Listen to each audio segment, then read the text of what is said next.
The time is now 6:30. The meeting is called to order. We're thankful that you're here today, and at this time, we are going to have invocation by Board Member Keisha Gill. Let us pray. Father God, we thank you for this day. Thank you for allowing us to come back together as one, Lord. Lord, as we go into this meeting, Lord, we ask that you give us guidance, Lord, give us direction on how we need to move on different situations, Lord. Lord, we ask that you cover our school board members, our superintendent, our cabinet, and our entire district here at Hope County, Lord. Lord, we thank you for everything that you're going to do. In Jesus' name we pray. Amen. Amen. Thank you so much, Keisha. At this time, can I get a motion to approve the agenda for May 14, 2024? So moved. Can I get a second? Second. Okay, it has been moved in second. All in favor, say aye. Aye. Any opposed? Okay.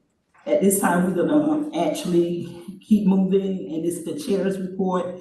First, I want to thank everyone for coming to be with us this evening, to the guests, to Dr. Spells and his cabinet, to my fellow board members. We're glad to be back here.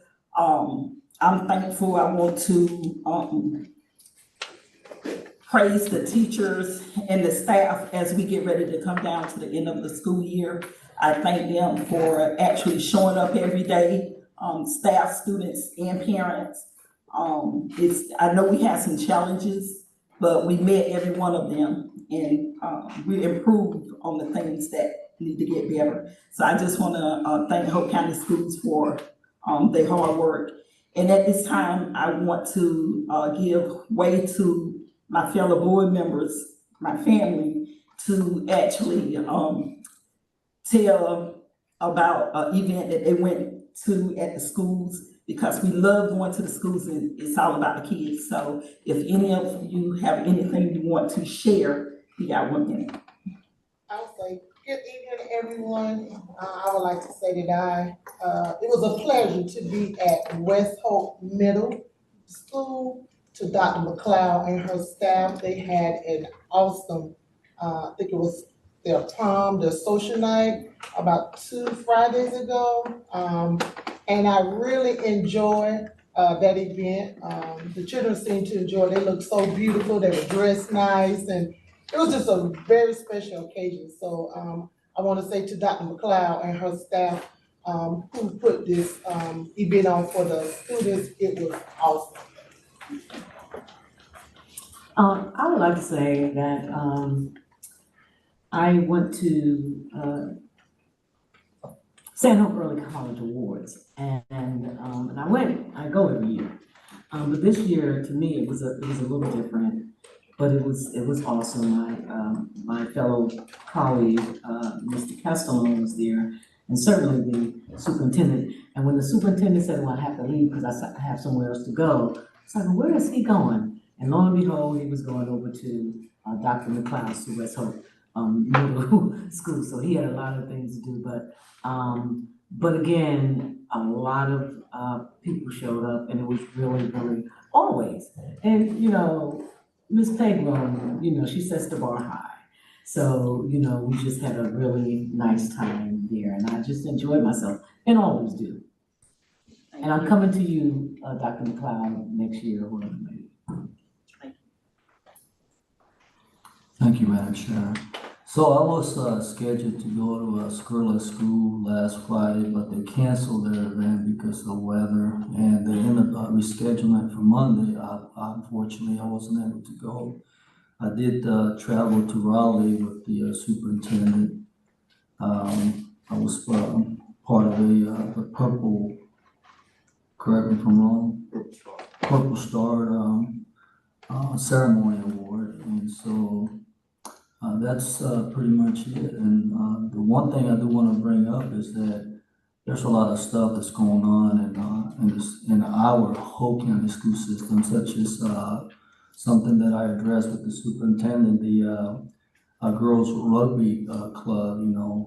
We talked about a while back about it, and they're champions, they're state champions. So there's a lot of stuff going on, and I'm just so glad that we divide task amongst all the board members because we just cannot attend every event. It's just impossible. And that's all, Madam Chair. Thank y'all. And I just want to say that the commissioners did feed the teachers at West Hope Middle, on last week, and it was a good thing. I think they went to some more schools, and, it's always good to partner, with the commissioners and anybody else. And there was a lot of people that gave to the schools, a lot of the, restaurants. So the teachers was really taken care of, but I know that's not enough. So we just want to say thank you to all the teachers. So at this time, we're gonna move on to Spotlight on Success, and I'm gonna turn this over to Dr. Kenneth Spells. Thank you, Mrs. Blue. We're gonna go to the governor's school students, and that'll be led by Mr. Cummings. I will say, before we get started, I am a little disappointed that I'll be losing Mr. Cummings.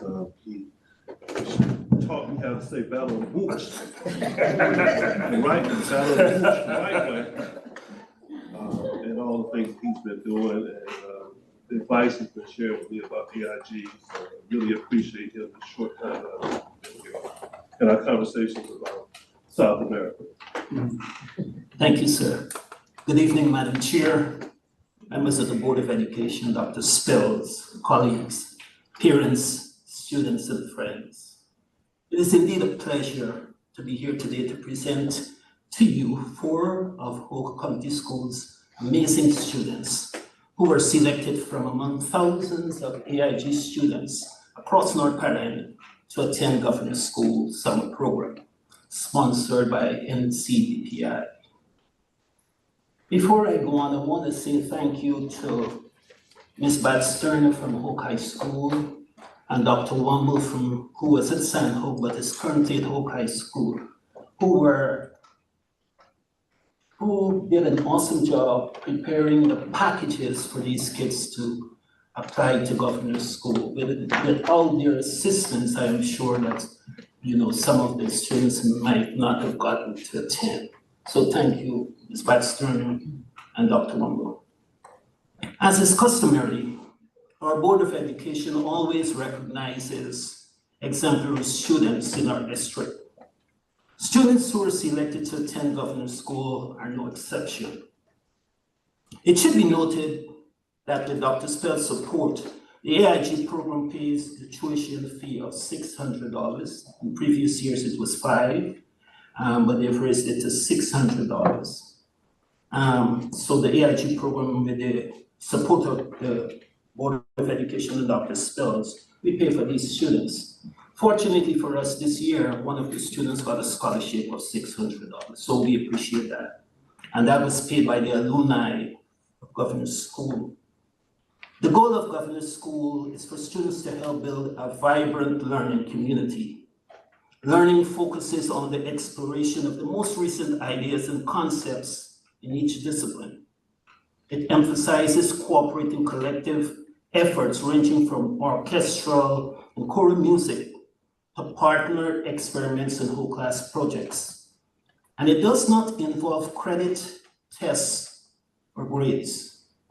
Students are selected to attend Governor's School through a competitive process.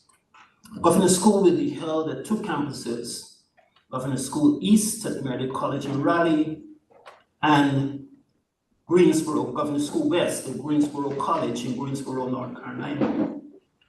The 4-week summer Governor's School program will be held from Sunday, June 23rd through Saturday, July 20th.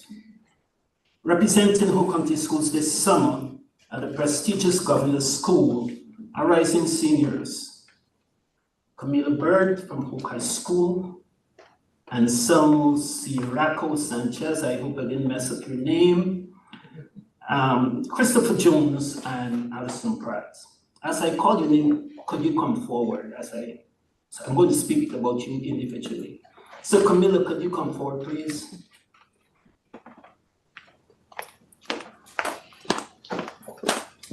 Camila Bird is a 17-year-old junior of Hope High School, where she is ranked number 3 out of a class of 500. She has an unweighted GPA of 3.9545 and a weighted GPA of 4.3182. Camelia is enrolled in honors and multiple college courses through Sand Hills Community College. She will be serving as a junior marshal for Hope High School graduation. In the top 5% of her class, Camelia is a member of the National Honor Society, National Beer Club, and an officer of the Drama Club. She represents and advocates for North Carolina theater students as a state thespian officer, with duties of helping to plan the annual thespian festival.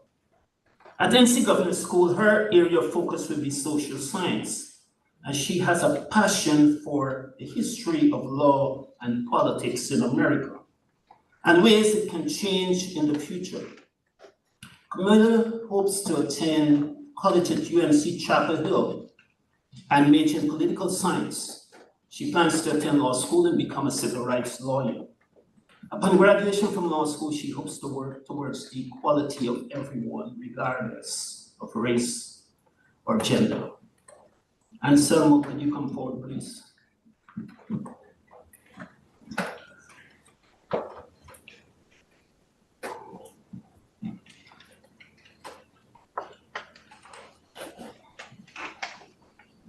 Anselmo is a 17-year-old junior of San Jose College High School, where he is ranked number 8 out of a class of 112 students.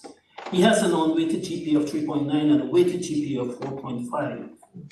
He's a member of the National Beer Club, National Honor Society, Battle of the Books Team, Science Olympiad, and Student Advisory Council.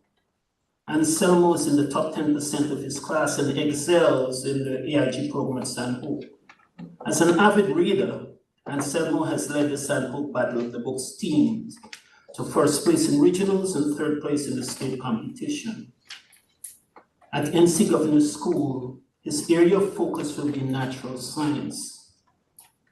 Although Anselmo will apply to several engineering schools, his top 3 choices are Duke University, NC State, and UNC Charlotte. He plans to major in mechanical engineering with specialization in aerospace or electrical engineering. Anselmo hopes to start his own engineering company one day. He believes the opportunity to attend NC Governor School will be a rewarding experience and allow him the exposure to achieve his dreams. And by the way, his sister a few years ago attended Governor School. Mr. Jones, could you come forward? Christopher Jones.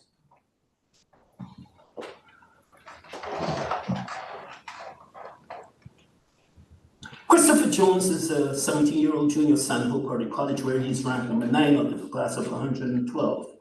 He has an unweighted GPA of 3.8571 and a weighted GPA of 4.4762. Christopher has achieved academic excellence by being identified AIG in math and reading in elementary school. He's an extremely well-rounded student that maintains respectable ties to both his community and school. He has a composite score of 32 on the ACT, with 28 in math, 33 in science, 33 in English, and 32 in reading. Not to mention, he is active in extracurricular activities such as being co-captain of the Science Olympiad team at San Jose and being a member of the National Honor Society and Mu Alpha Theta. He's also received recognition due to his performance in college classes, which led to his eventual induction into the Phi Theta Kappa Honor Society by the chapter of Sand Hills Community College. At NC Governor School, his area of focus will be English. In the future, Christopher plans to attend the Savannah College of Art and Design to gain a Bachelor of Fine Arts degree in fashion design. He then plans to further his studies at the University of California at Berkeley to earn a Master's of Arts degree in English. Christopher then plans to follow in the footsteps of Durham's native, the great fashion icon and creative genius, Andre Leon Talley, working in fashion houses all across the world while teaching English to military personnel and students on military bases. Alison, could you step forward, please?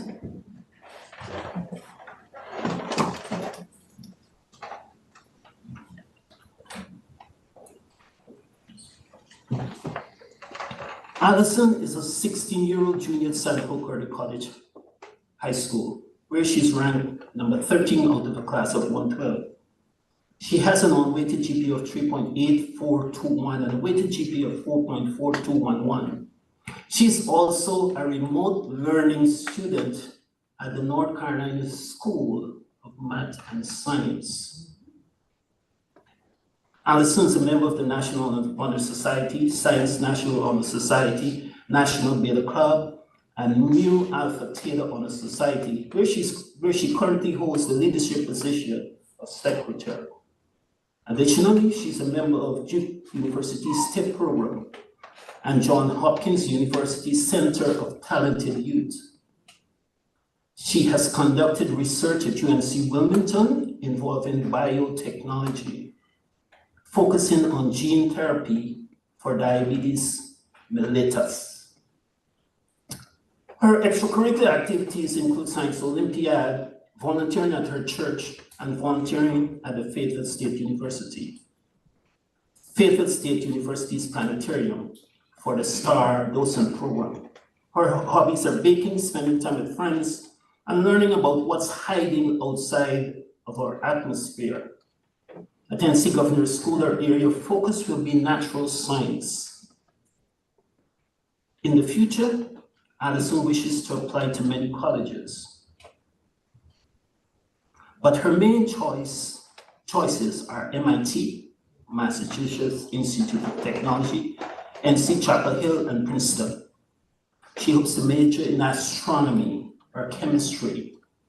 She aspires to obtain a profession in the field of astronomy by doing work as an astrochemist. She would be given the opportunity to examine astromaterials gathered from space and learn of their chemical composition. This research contributes to the Earth's understanding of the planets around us. Eventually, in her later years, she hopes to own and run a planetarium.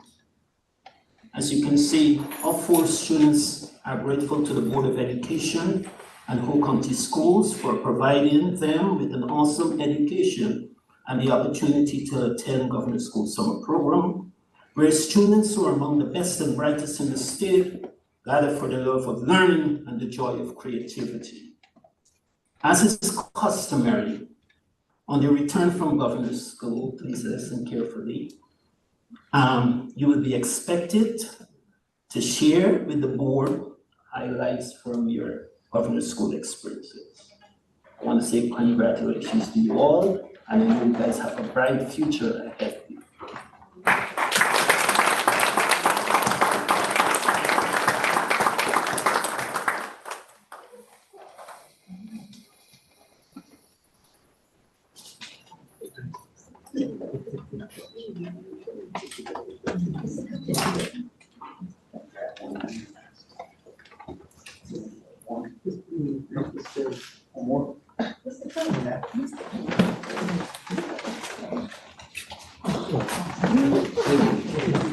Thank you. Thank you, Mr. Cummins. Moving right along, I'm going to call on Ms. McFagle. She's going to talk to us about the state competition or the Battle of the Books.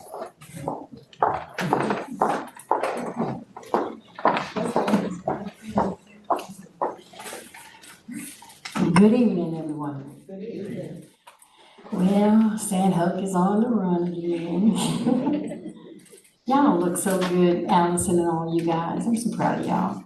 But the Battle of the Books is really a unique competition.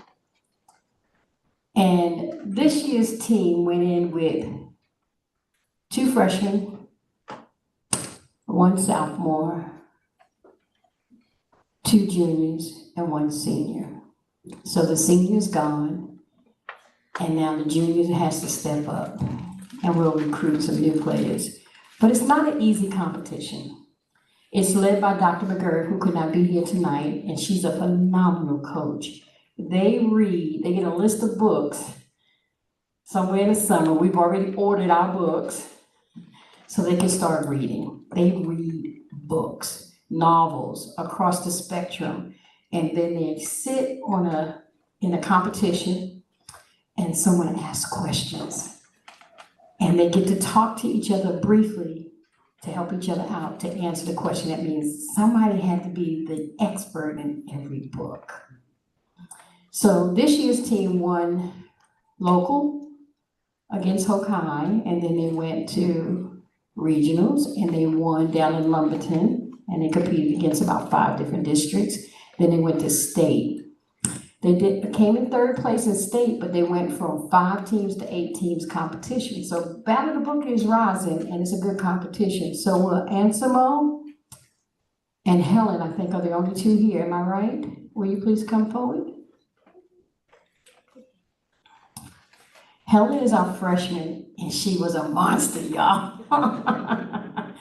She was a monster. She is a voracious reader.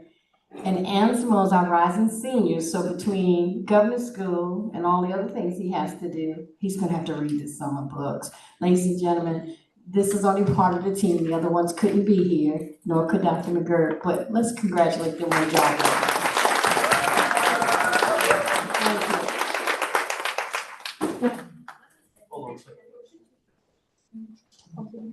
Yes. Sandhope Early College High School Battle of the Books Team, 3rd place state competition, presented by the Hope County Board of Education.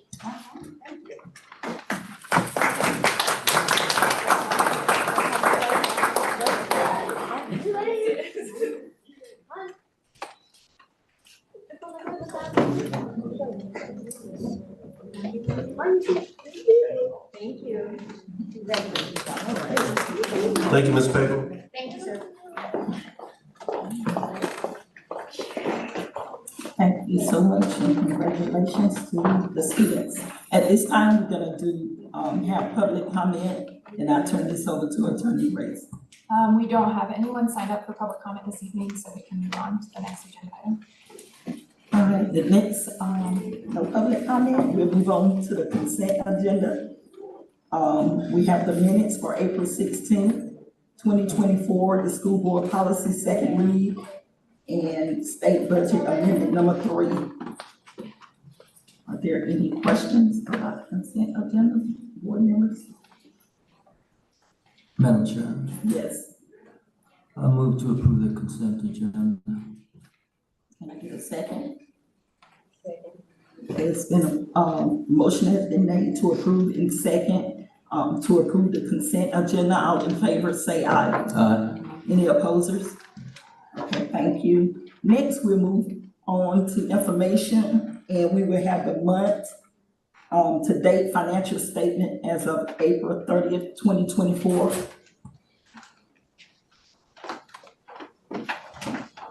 Good evening, Madam Chair, board members, Dr. Spells. I come with the month-to-date budget analysis, so I'm just gonna bring a point across because like I said, everything is moving.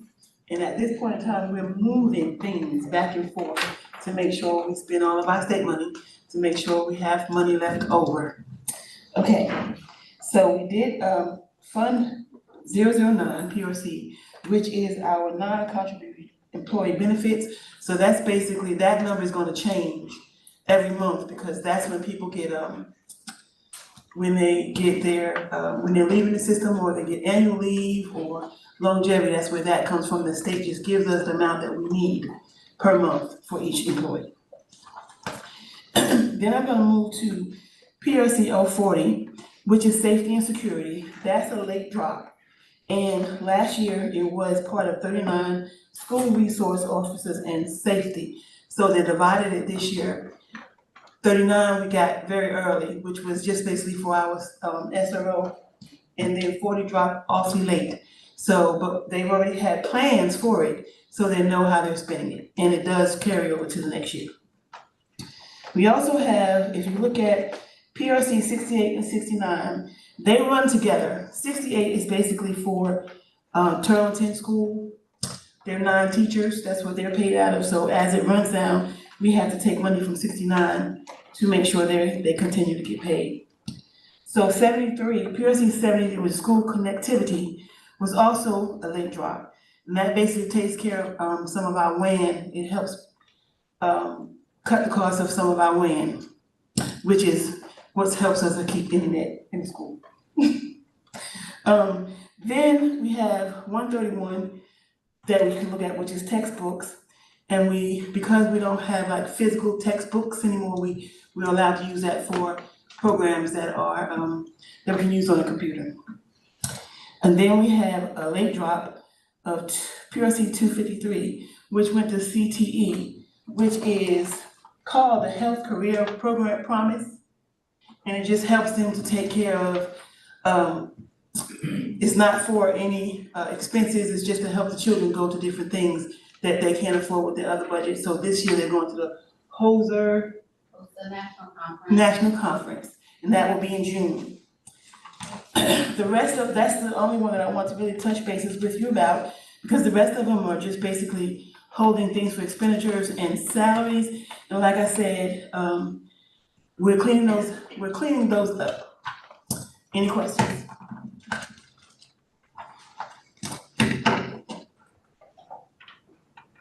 No questions? Thank you. Thank you.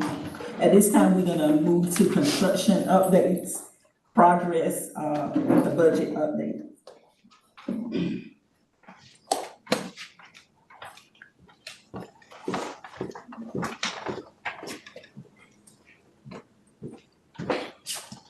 Good evening, I'm used to Dr. Hunt introducing me, so I paused.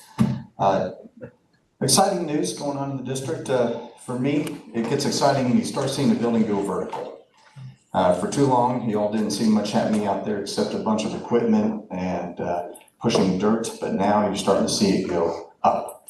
To update you, since our last presentation at your board meeting, geothermal wells continue. I don't want to be misquoted, but I think they're about 75% complete with their drilling and trenching. The preparation of concrete pour for the slab inside the building on the first floor, starting at the far end away from us all here, it's been prepped and poured. It's just an image of them getting ready for the concrete trucks to arrive. And then when they come early morning, they start swinging. That's the elevator pit and all the conduit under slab that they're getting in pathways. Don't ask me which conduit is for what. And so prepping everything is critical to make sure that they stay dry. Systems are fully tested and integrated, and then they throw their concrete in there. Big pour, lot done. About 40% of the building now has concrete slab poured for the first floor. Once the concrete is cured, they went around and started inserting rebars for the vertical walls inside, the non-load bearing ones. As you can see, they're drilling and setting in there. You can also see in the background where the bathrooms are, setting the carriers and the plumbing for that. And on the left is one of my favorite examples I always share with people. It's my slogan, if man built it, man can fix it. This is a case where when they were finishing and doing the concrete, they must have disrupted the plumbing vent that came up. And so they had to cut away to get down to the fitting to correct and fix it all. And then more photos of the progress above the concrete and prepping for vertical. Scaffolding up even higher now along most of the walls around the north, south, east, west side of the building, and getting ready to go to bearing height for the masonry. So where are we now? This is just a similar recap from before about when the contracts were first awarded and given. There were slight delays coming out of the gate with delay of permits not all being obtained to allow the contractor to start. There was the rush to get material testing and special inspection engineer identified for the board to conduct their services before they could start work.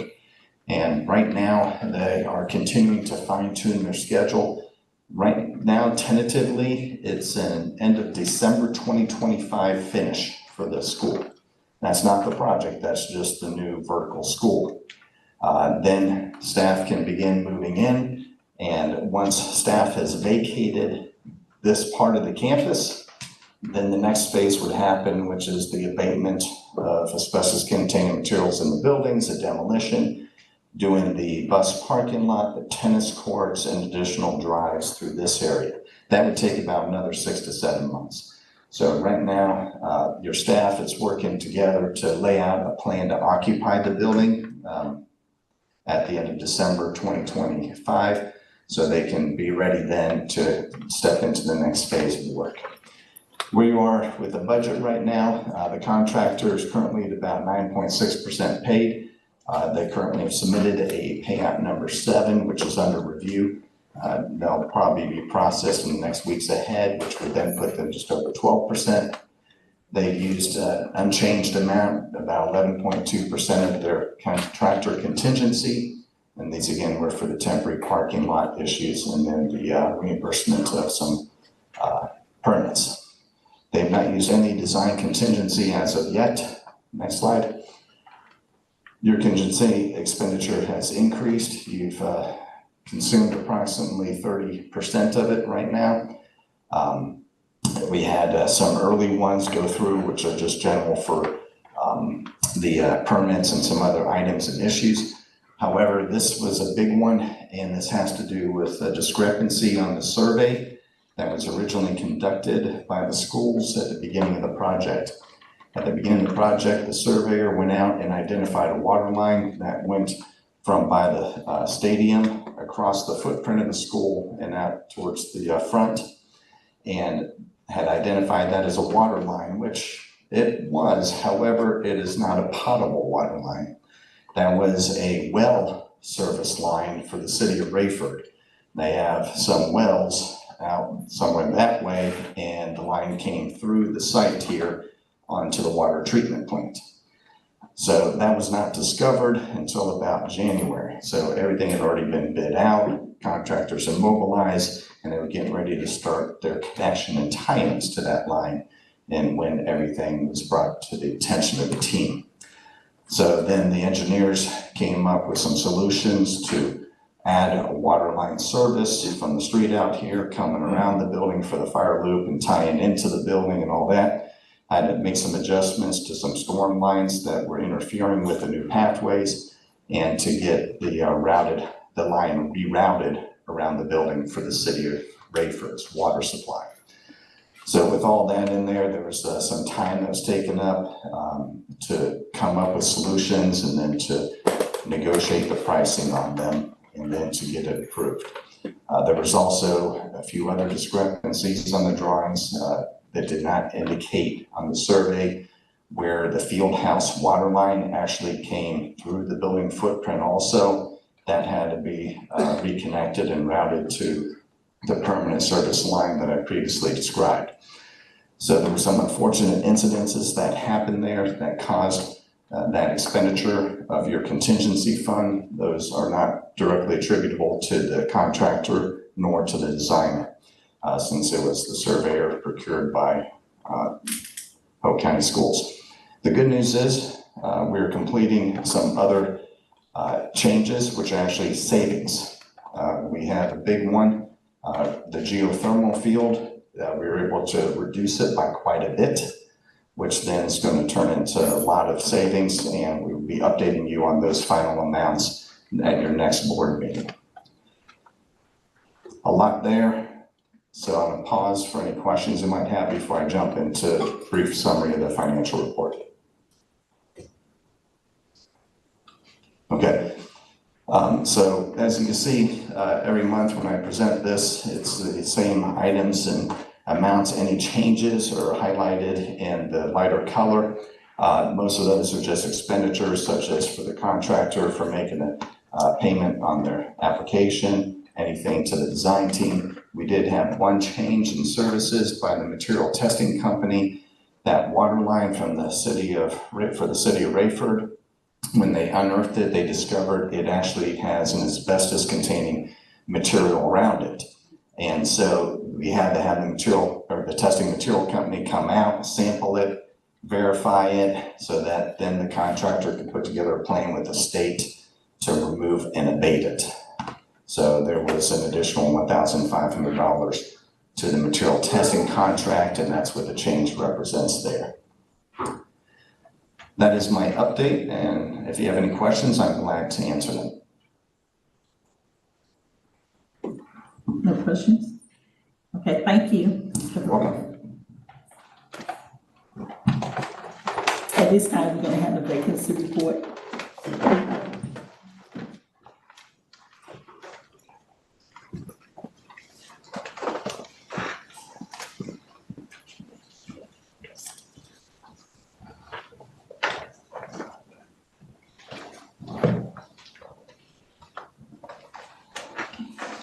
Madam Chair, school board members, Superintendent Spells, and guests, good afternoon, or good evening.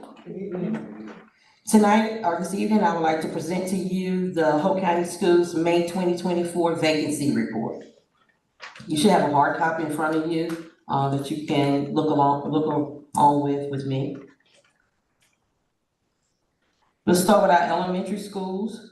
We have, look at Dunstee, have 3 vacancies, Hawkeye 3, McLaughlin 2, Rockfish 2, Scurlock 3, Sandy Grove Elementary School 1, Upchurch 7, and West Oak Elementary 6, for a total for certified vacancies 13 and classified 14, for a total for our elementary school of 27. Okay? When we get to our middle schools, and Turtleton is also will be included in here for the Turtleton part of their middle school component. For East Hope Middle School 3, Sandy Grove Middle School 8, West Hope Middle School 10, and then Turtleton 3, for a total of 19 for certified and 3 for classified, for a total for the middle school. And Turtleton have 3 for middle school, for a total of 25. And I do want to go back real quick because I forgot to say for Hawkeye, we did clear that. You can mark through that. They did hire a media center coordinator for Hawkeye Elementary School. Okay. And then when we look at our high schools, Hope County High Schools have a total of 23 vacancies. San Hope have 3, and Turleton for their high school have a total of 3. So for a total for the high schools would be 28. Looking at the district, Child Nutrition have a total of 4, EC 8. Federal programs, you need to add that one on there for a migrant tutor. We had to add that one, a migrant tutor. Finance 0. Human Resources 2. Curriculum and Instruction 2. Maintenance 0. Student Support 2. Transportation 10. And Technology 1. For a total for the district, 30 vacancies. And EC alone, I knew that was gonna be anticipated a question. EC 13, but an additional 8 if you include the EC department by itself. And I anticipated another question, what are we doing about it? So what we're doing on June 8th, we are planning to have a job fair to support this. We are on social media as well to promote our vacancies. We also working with our educational partners international. We just hired 6 additional teachers to help with our EPI teachers. And then we also do word of mouth and trying to recruit teachers that stay here in Hope County to come back to work in Hope County school system.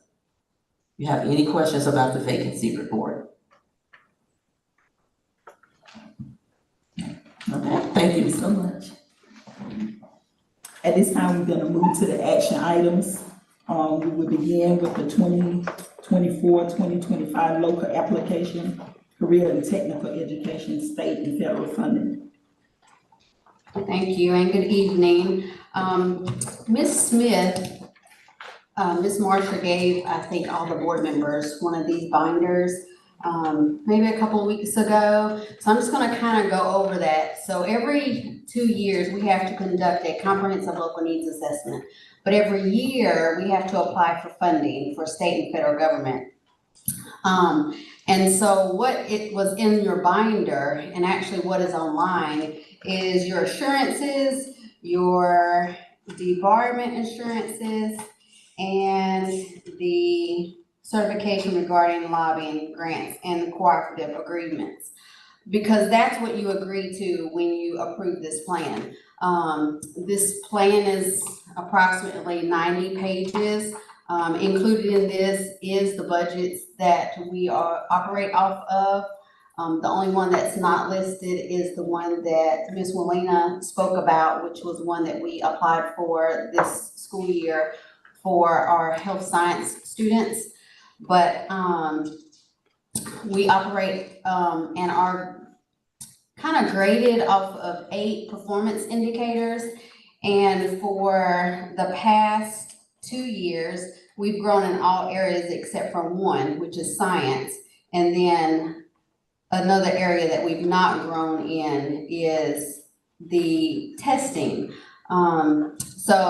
But beyond that, CTE is doing very well, and this comprehensive report kind of gives you all the details on what we plan to do moving forward to increase these scores. So if anybody have any questions about this plan or about the budget or staffing, I'm here to answer those for you. So, Dr. Chambers, have you added any programs or deleted any? We have not deleted any programs. We have added a course called Counseling and Mental Health. We have also added some gaming courses at the high school because of a new requirement coming down from DPI for graduation. You have a question? Okay, thank you. Yes, ma'am. At this time, we will have our 2024-2025 local. Oh, sorry. Can we get a motion to approve? Second. Okay, it's been moved and second. All in favor say aye. Aye. Okay. Okay, we're gonna move to the 2024-2025 local budget, please.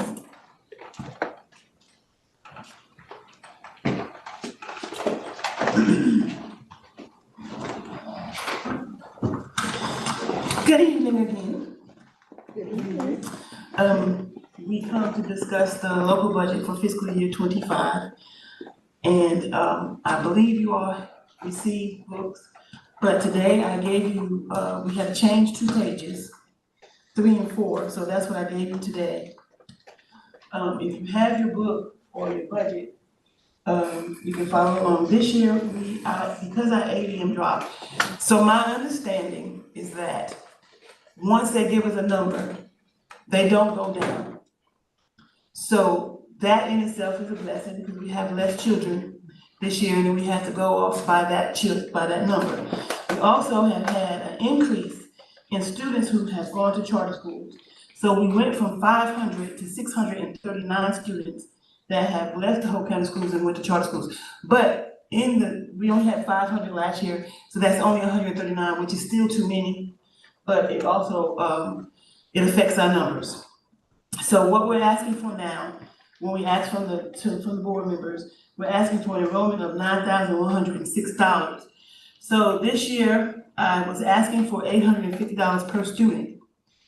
Now, we're hoping that they give us exactly what we want, but most of the times they meet us somewhere in the middle.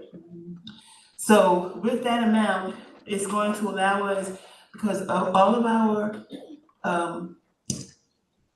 electricity, phone bills, everything has gone up more than 5%. So that has really taken us out. We're also asking for 3, the sheriff's office has suggested that we ask for 3 more SROs. The only place we can fit them in is in our local budget.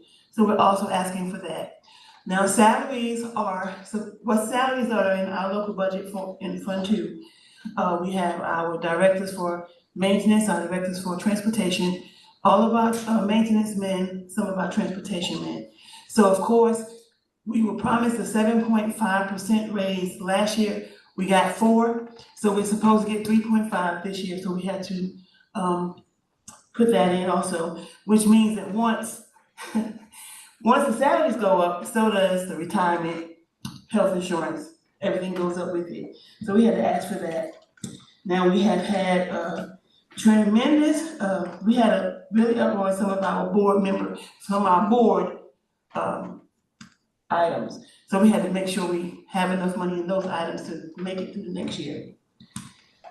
And all of that is, some things did not go up like travel because we don't expect them to do more travel than they did last year. So that normally doesn't go up. What else is there? So also in there, we have to pay for our Spanko building lease, and that is anticipated to go up. And our charter schools payments have gone up. They've changed the way you figure out how much you owe them. So now we're having to share with them what our state is. And so right now, it's just going up a little bit, but I'm expecting them to add in our state and some, they don't bother our restrictive funds, which is Fund 8, but they're still fighting to get it. So we're expecting that to go up more. We're hoping it doesn't, but you just have to be prepared. Okay, our legal fees have gone up, but that was to be expected. So hopefully it'll calm down and go back down to the level where it was. We're hoping for that also. I did discuss the SRO. So part of our athletic director salary is in local 2. We pay our coaches for all athletic and sports from Fund 2. So that's in there also. When you're talking about that, hospitalization is planning on going up to $8,093, which is about almost $1,000 more than it was last year. Retirement, although it's going down, we were paying 25.02%, but it's going down 24.68. So that will be a saving, but the health insurance will eat that up. As I said, our expenses for telephone, then we have a performance contract that is staying the same, thank God. All of our custodial items are in Fund 2. And as our schools get older, the money goes up to keep them running. So all of that is included. So I'm hoping that the board members, the county commissioners will agree with me, but if they don't, I hope they give us cushion. So Chad and Dr. Ramjer will come and speak their part of. Madam Chair. Yes. I would like to bring to the board's attention, just like the last time we went through the proposed budget for the county commissioners, I will also like to include the $6 million land banking we requested the last time. Right now, could be off by a few $1,000s, but the county right now has an 80 million surplus. And so we need to prepare for the planning for the next school. We're behind right now, and so we need to add $6 million, request $6 million for the land banking. And I know it was voted against the last time, but if we don't put in the budget, the request, then we're not gonna get an answer. So we need to do that because we don't have that money to be able to buy land, and we're not making land. So we're building everywhere but schools. So that would be my recommendation, that we add to the proposal $6 million for land banking.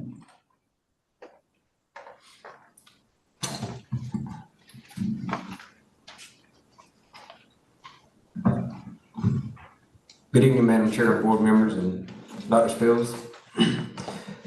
Continuing with the fiscal year 23-24, we have several projects that will be completed in June.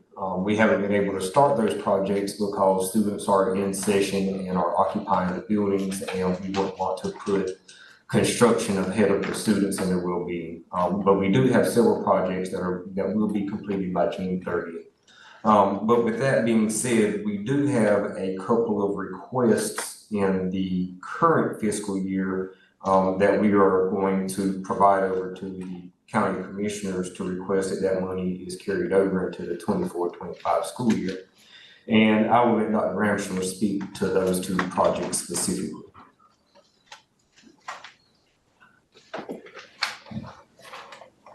So it is our desire to hold over or to carry over the project for the high school cameras to the next fiscal school year.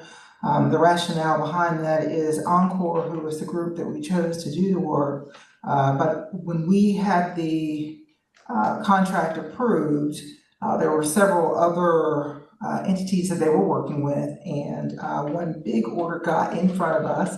And so that pushed their timeline back for us. So at this point in time, they've already begun working on the work, but they will, in terms of the pre-work, but they will actually doing the majority of the work. It will happen at the very beginning of the school year, August time period, and be done by September 26. Now that said, the majority of the work that will impact the schools will be done within that time period before for the most part, before students get in to the school. However, there will be some continuation in the hanging of cameras, but that's just because they cannot get to it any sooner. They've got their, and they're hoping, and we're pushing, they're hoping they can, but right now they're not guaranteeing that they will have that work done prior to that time. So right now we're looking at a completion date of September 26th for that project.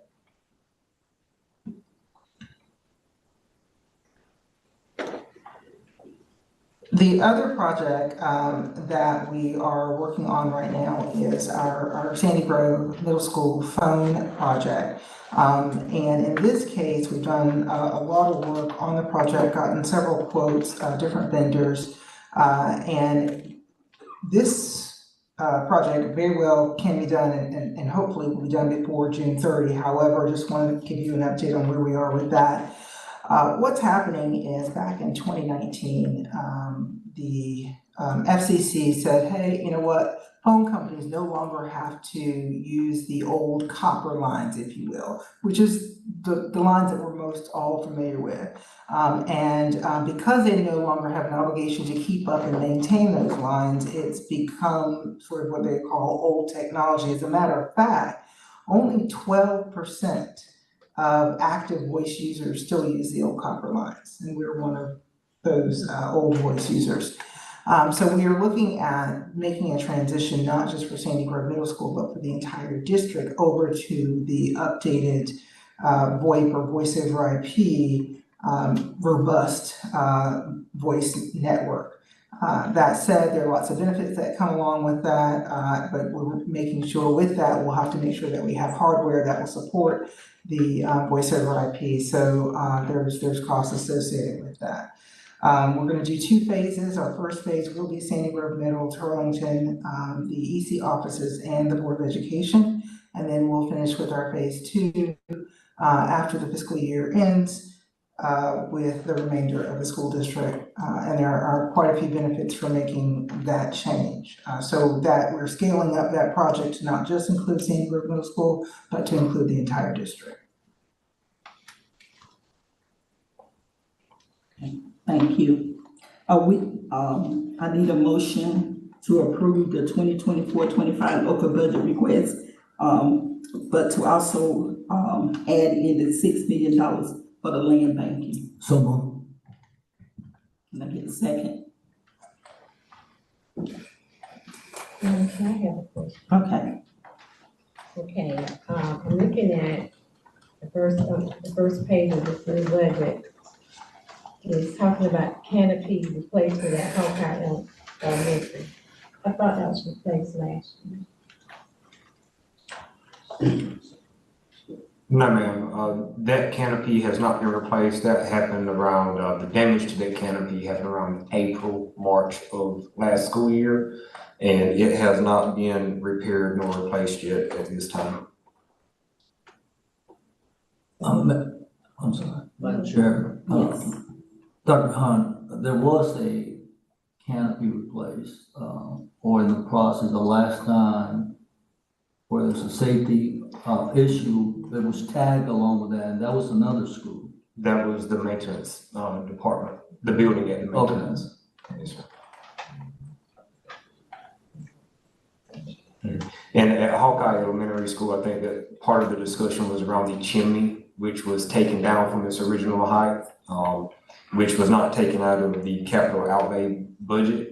I think we paid for that out of local funds, but that was a topic of discussion this current school year. That was done, I think around July, August of this current year. Madam Chair, so just to be clear, have we had a canopy replaced at any school? No, sir. Oh, yeah, Turlington, no, we did have some work done at Turlington. The old canopy, that was done last summer, and it was in the 23-24 budget.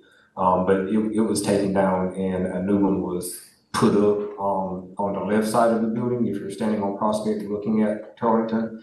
And then on the right side of the building, that canopy that connected in between the 4-H and Turlington School was also repaired. Any more questions? Yeah, Madam Chair, I have a question. Yes. I think, the money that's been requested for the land banking, I think that was an issue that the county commissioners had the last time, because they was like, we didn't have land identified. And they just not gonna give us some money just to hold for some land, and we don't have nowhere to build. We don't have land that has been identified. So I really think that's gonna be an issue if you don't know where the land, where you're trying to build at, and you just want some money set there for the banking, you know, until we get some. I don't think, that was one of the issues that we had the last time when we did the budget. They wouldn't approve that. Madam Chair. I mean, that is not my recollection, as I attended those meetings with the county commissioners when the administration was trying to propose that. Okay, they did not give us a reason why they voted against it. They just voted against it. Okay, and it's the Board of Education's duty to plan for schools. There's no reason why we cannot request for money. If you recall the conversations that we had with Mr. Robbie, one of the things was that to get that grant requested for the next school was that we needed to have land. And it was based on his advice that we moved forward with requesting $6 million for land banking, because they said we need to have land because that is one of the requirements to be able to get the grant approved from DPI. So again, we need to add those $6 million to the budget proposal. There's no harm in this. All they could do is just say no. Madam Chair. I sort of want to piggyback on what Keisha said. I think we need to go forward with what the administration have already set forth, and then come back and talk about the land at another time, because we do want things passed. But I don't think the land will get passed. It's not gonna get passed. Not the $6 million for that. But I do think we need to go ahead and work on what was proposed to us tonight. Madam Chair, we can't speak for the county commissioners, okay? Again, we put this on the item, and if we are expected to be able to move this school system forward, we have to be able to be forward planners, and forward planners is part of asking money so we can get land. No one is gonna sell us land if we don't have the money to back the request with. Okay, once again, can I get a motion to approve the 24-25 local budget request with the amendments, to make a motion to add $6 million for land banking? So moved. Second, anyone? Okay. So with this, You can ask again for a second, and if you don't get one, the motion fails. yeah, any seconds? Okay, all right, so thank you, Dr. Hunt. The 2024-25 local Can I get approval of the 2024-25 local budget request as asked tonight? So moved. Can I get a second? Second. All in favor, say aye. Aye. Okay, I oppose. okay. So you have two opposers, and I agree that we need to move on. So the 2024-25 local budget request has been approved. Thank you. Thank you. Can we, a question? No, okay. At this time, we're gonna do the Partners for Hope County Schools Education Foundation.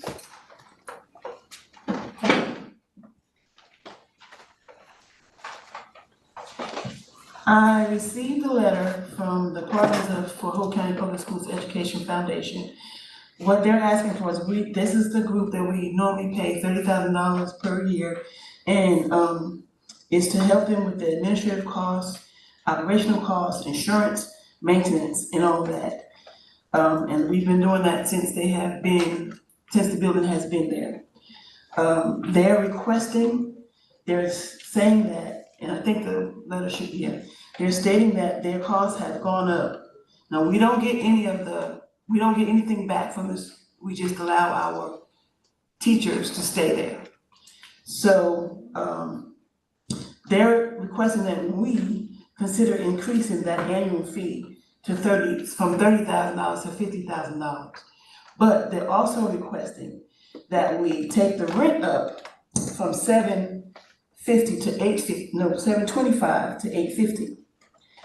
Now, granted, I'm trying not to give my personal opinion. Granted, you can't find rent that low anywhere in Hope County. So, Zelu has said that the average rate in this area is like $1,200 a month. So $850, not immediately, but that's gonna help them with their costs and whatever else they're saying is becoming more larger. So that raise of the rent will help. But as far as the $30,000, you guys will have to decide if that's something you wanna do, because that might be all we can do. Yes, ma'am.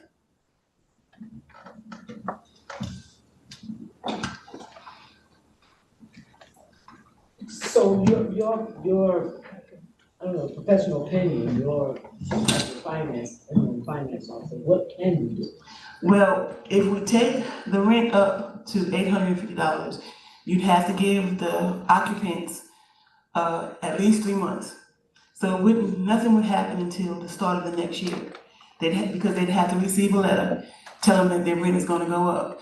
But as far as the $30,000, I don't think there's more we can do, because that's taking $20,000 away from our children, which we just don't have right now.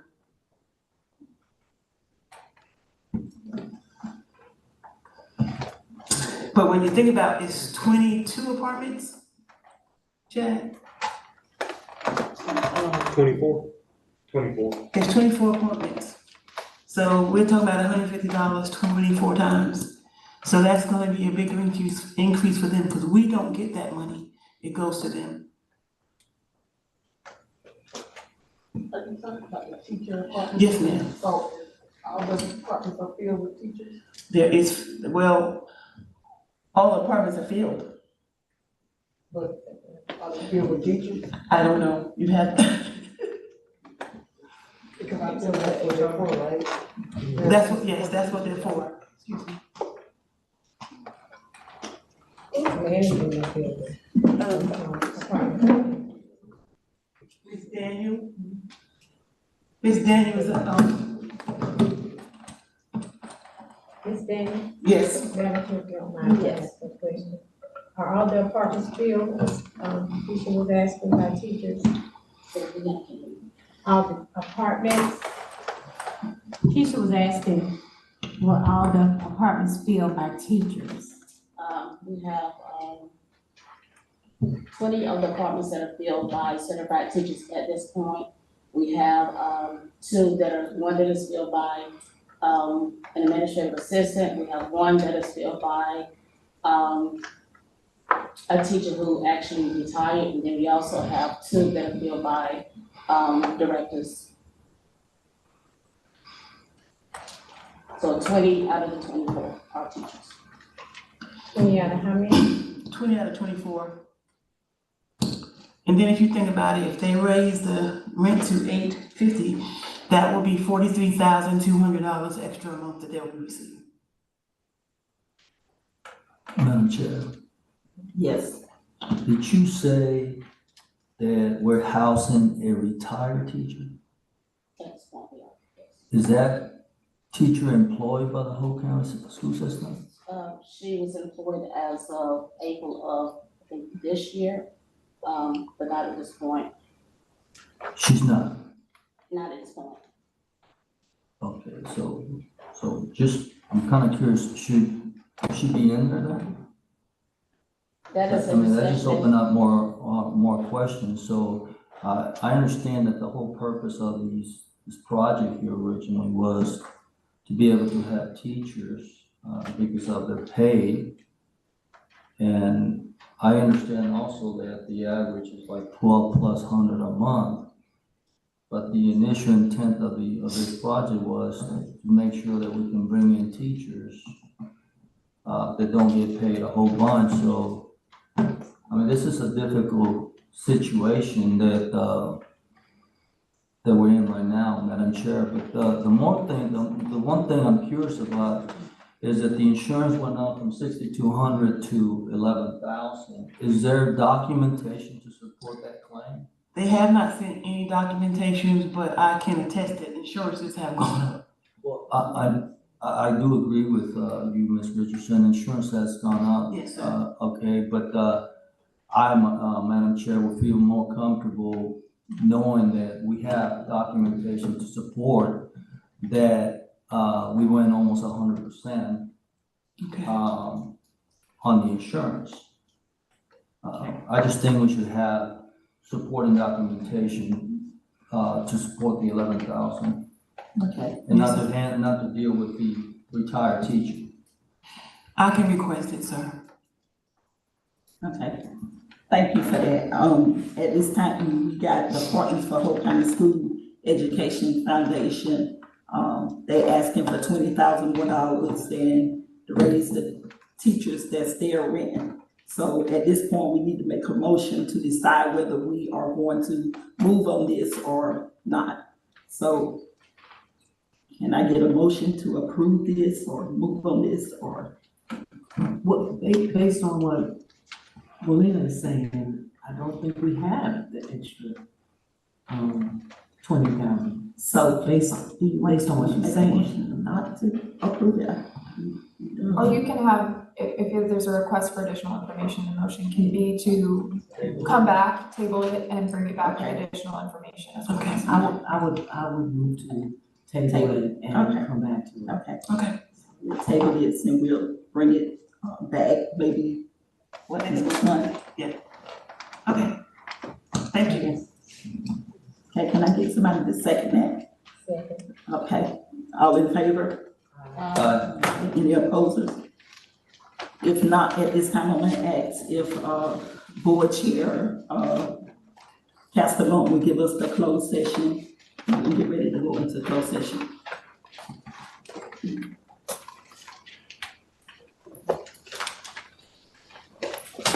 Madam Chair. Yes.